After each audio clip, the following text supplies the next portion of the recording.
Irmãos, amigos, graça e paz da parte de Cristo Jesus. Estou voltando mais uma vez para darmos continuidade ao livro que estamos estudando, no qual estamos meditando, Preciosos Remédios contra os Artifícios de Satanás, aí do puritano Thomas Brooks. Hoje nós veremos o dispositivo número 4, e ele diz o seguinte: apresentando à alma os melhores pecados dos homens e ocultando da alma as suas lutas.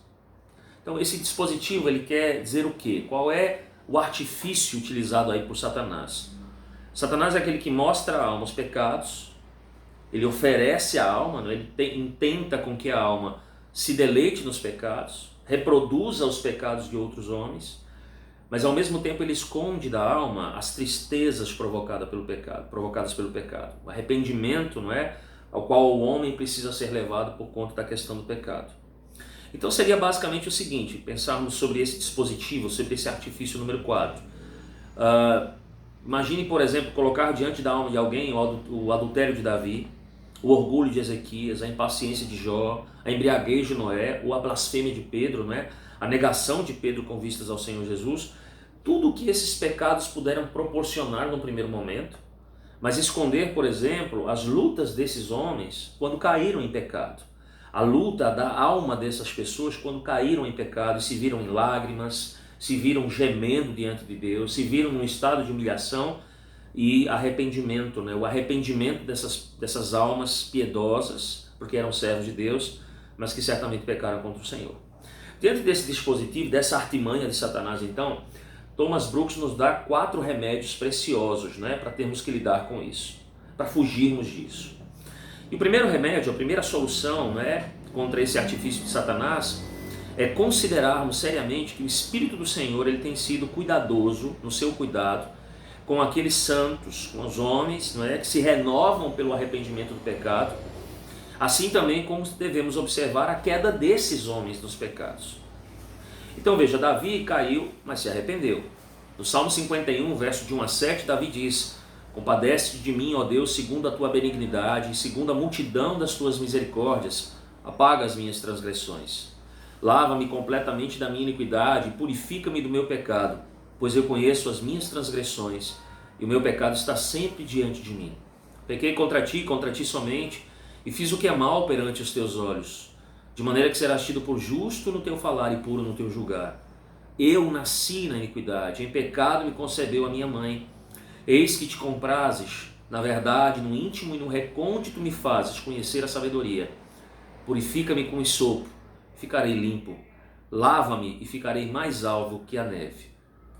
É verdade também, irmãos, que o coração de Ezequias se elevou com abundância de misericórdia que Deus lançara sobre ele. E é verdade que Ezequias se humilhou perante o orgulho do seu coração, de modo que a ira do Senhor não veio nem sobre ele e nem muito menos sobre Jerusalém nos dias do seu reinado. É verdade que Jó amaldiçoou o dia do seu nascimento. É verdade que ele também se arrependeu. Tertuliano, por exemplo, diz que não nasceu para um outro propósito na vida, senão se arrepender. Pedro caiu terrivelmente, mas se arrependeu também. Quando Jesus, você vai se lembrar isso na Escritura, fitou com um olhar de amor, Pedro foi às lágrimas. Ele sabia que o arrependimento era a chave do reino da graça. Com sua fé, e com essa fé, ele foi conduzido no mar de lágrimas a Cristo. O seu arrependimento fez saltar no mar de lágrimas, porque ele havia negado a Cristo. Tanto é que Clemente, não é? Ele observa que Pedro se arrependeu tanto que em toda a sua vida depois, todas as noites em que ele ouvia o galo cantar, ele caía de joelhos e chorava amargamente e pedia perdão por ter pecado contra o Senhor. Mas amados, pela graça de Deus, Pedro mal tomou aquele veneno do pecado. Mal ele caiu na artimanha de Satanás, mas ele vomitou antes que isso acabasse totalmente com ele. Mal ele havia lidado com a serpente, mas transformou-a em uma vara para flagelar a sua própria alma com um remorso por pecar contra a luz do mundo, contra o imenso amor do coração de Cristo para ele. Lutero, falando acerca desse assunto, confessa que antes de sua conversão, ele não encontrou uma palavra mais desagradável em todo o seu estudo da divindade do que a palavra arrependimento, mas depois ele se deleitava com essa palavra. Então aqui, nesse primeiro remédio que nos é oferecido por Thomas Brooks, nós aprendemos que nós devemos compreender que somos pecadores como qualquer dos santos de Deus. Porém, será que nós temos nos arrependido como eles? Muitos pecam com o mesmo pecado de Davi, pecam como Pedro pecou, mas não desejam se arrepender como Davi com Pedro, e assim eles perecem para sempre. Teodósio, o imperador, pressionado para que ele pudesse receber a ceia do Senhor, ele chegou a desculpar o seu próprio pecado imundo, dizendo: olha, Davi fez a mesma coisa que eu fiz. E aí nós vemos, não é, que o próprio Ambrósio então responde a ele dizendo: olha, você seguiu a transgressão de Davi, mas você não se arrependeu como Davi se arrependeu. Então você pensa que você pode se aproximar da mesa do Senhor para participar da mesa do Senhor? De forma alguma. Então, irmãos, amigos, será que nós temos verdadeiramente nos arrependido? Em segundo lugar, o segundo remédio que Brooks nos dá contra esse artifício de Satanás é considerarmos profundamente e solenemente que os santos que pecaram não negociaram com o pecado. Percebam, eles caíram, mas eles se arrependeram para que eles pudessem manter o mais próximos possíveis de Cristo. Caíram de uma forma descuidada, sim, e geralmente muitos pecam, diferentemente dos santos, pecam porque são presunçosos, porque são obstinados, porque estão prontos a pecar, porque têm prazer no pecado, e porque o pecado já se tornou um costume nas suas vidas. Mas com os santos é diferente. Os santos sabem que não devem fazer negócio, que não devem fazer comércio com o pecado. Porque eles sabem que se fizerem isso, eles irão contrair em sua alma uma espécie de uma necessidade amaldiçoada de pecar, que faz com que eles deixem de agir como santos e passem a ser exatamente aquilo que o pecado deseja que eles sejam. Então, quando o pecado se torna um costume, isso afeta completamente você.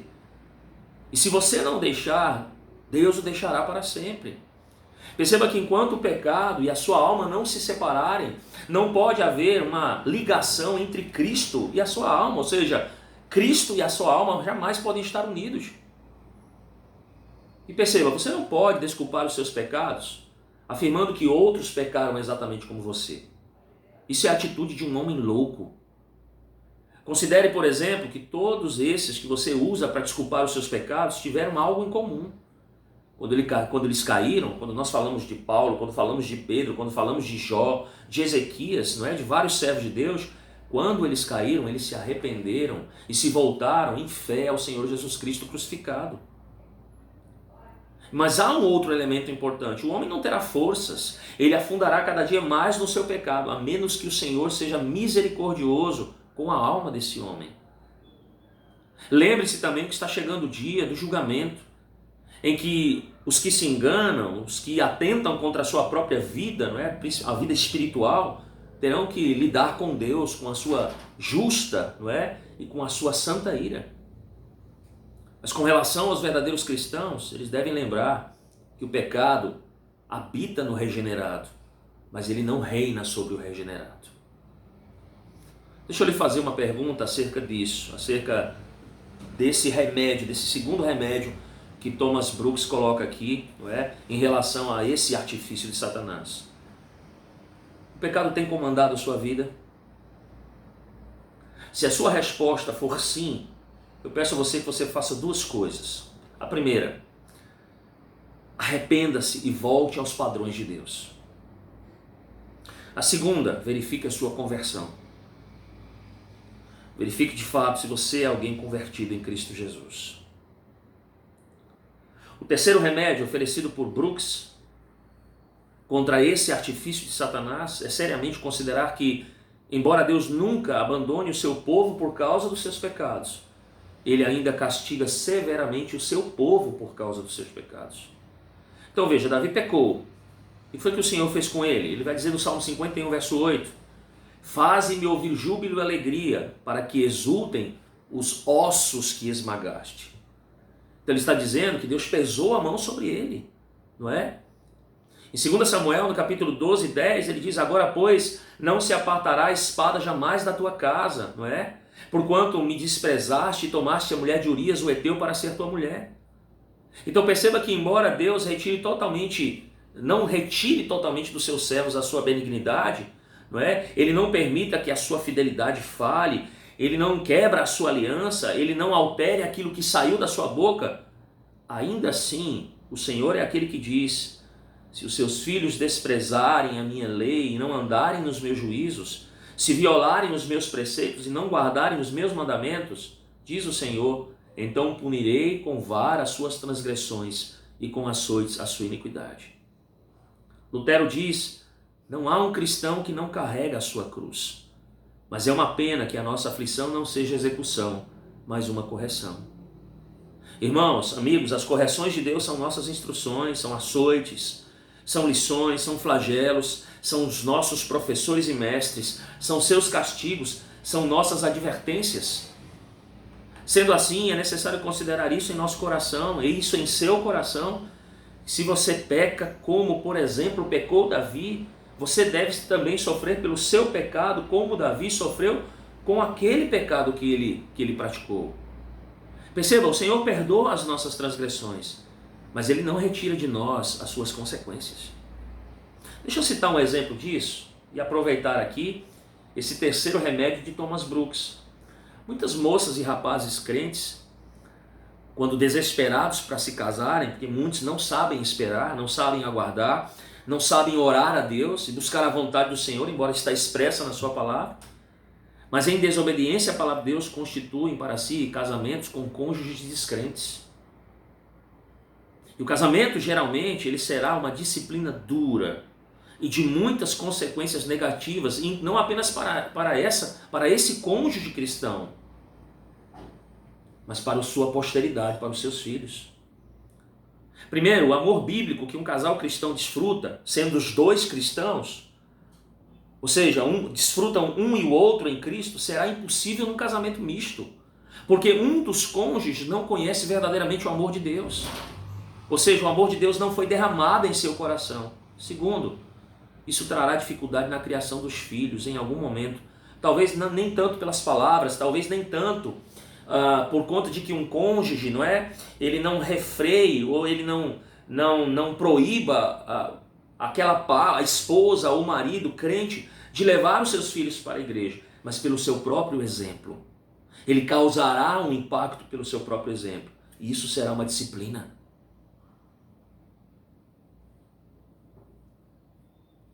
O remédio número 4, contra esse artifício de Satanás, é considerarmos que existem apenas dois fins principais no registro de Deus sobre as quedas dos seus santos. O primeiro deles, irmãos, é impedir que os homens se desesperem debaixo do peso dos seus pecados, uma vez que eles foram fracos, foram enfermos. E aí nós precisamos lembrar aqui que Cristo levou sobre si esse fardo pesado, irmãos. Todos os que pecam devem se arrepender e gozar da paz que excede todo o entendimento, que nos dá a certeza de que Jesus verdadeiramente morreu pelos pecados daqueles que creem em seu nome. Então isso já não vai nos causar um mal. Quando nós compreendemos a doutrina, não é? A doutrina da expiação, quando nós entendemos a doutrina do perdão dos nossos pecados, isso certamente não nos causará mais de desespero. Mas não é isso apenas aqui que Brooks tem em mente. Segundo, e talvez principalmente o que ele tem em mente é que essas quedas que são registradas na Escritura são marcos. São marcos para alertar os outros a prestarem atenção para que não caiam nos mesmos pecados, nas mesmas práticas daqueles homens, não é? Dos seus pecados que foram registrados. Então veja, nunca foi o propósito de Deus registrar os pecados para que os seus filhos, não é? Ou para que os outros pudessem ser encorajados a pecar, mas que eles pudessem olhar para si mesmos e se agarrar o mais rapidamente a Cristo Jesus e evitarem todas as ocasiões e tentações que possam levá-los à morte espiritual. Então o Senhor registrou os seus pecados como avisos para advertir o seu povo a prestar atenção como os homens se aproximam das iscas fatais que os afastam do verdadeiro tesouro, a saber, a alegria, a verdadeira alegria, a paz, o conforto que só Deus pode dar e a glória. Não a glória do mundo, mas a verdadeira glória. Então ele deseja, não é, que nós sejamos lembrados das almas mais valentes, daqueles mais valentes, dos mais nobres, que já estiveram aqui, que peregrinaram, que já navegaram no oceano desse mundo que é extremamente problemático e pecaminoso. Davi, Jó, Pedro, Paulo. Mas ao mesmo tempo, ele nos chama a atenção das almas que Satanás tomou pela mão. Almas sem a graça, rejeitadas por Deus por causa dos seus pecados, homens de dura cerviz, de duro coração. Então nós precisamos pensar como um determinado homem que, quando ouvia porventura que alguém tinha cometido algum pecado notório, algum pecado público, algo escandaloso, ele estava acostumado a dizer com ele mesmo: olha, ele caiu hoje e amanhã posso ser eu. Então ele tomava aquilo como um exemplo para ele. Então, meus irmãos, que os exemplos nos sirvam de exemplo. Quando olhamos para os registros dos pecados dos servos de Deus na Escritura, isso nos sirva de exemplo para corrermos do pecado, para rejeitarmos o pecado. Deus não comunga com o pecado. Os seus santos, os seus eleitos, não devem comungar com o pecado. Vejam, desprezar a lei de Deus, os mandamentos de Deus é comum aos ímpios. É comum a um homem morto em seus delitos e pecados. Mas os crentes, segundo a palavra de Deus, são aqueles que amam a lei do Senhor, que meditam na lei do Senhor, que se regozijam na lei do Senhor, porque a lei é um caminho para levá-los a Cristo, a andar como Cristo, não salvá-los. Lógico, a gente sabe que a lei é impossível a gente guardar a lei para sermos salvos pela lei, mas a lei nos conduz a Cristo. A lei é aquele caminho de santificação para nos tornarmos mais parecidos com o Senhor Jesus Cristo, para praticarmos cada dia mais menos pecados e afrontarmos menos ao Senhor. Então esses 4 artifícios são extremamente importantes. Quando Satanás oferece o pecado, mas ele esconde, não é, as consequências do pecado, que certamente todos os homens precisam lidar com elas. E a principal e a última lá é, uma vez alienados de Deus, terem que lidar completamente sozinhos com a ira justa e santa do Senhor. Para os crentes, Cristo já lidou com essa ira. O cálice da ira de Deus foi derramado sobre ele, com vistas aos seus santos. Mas para os demais, certamente será algo terrível. Que Deus o abençoe, que você possa usar certamente esses remédios, não é? Contra o oferecimento do pecado, entendendo que existem duras consequências para aqueles que pecam. Que Deus o abençoe.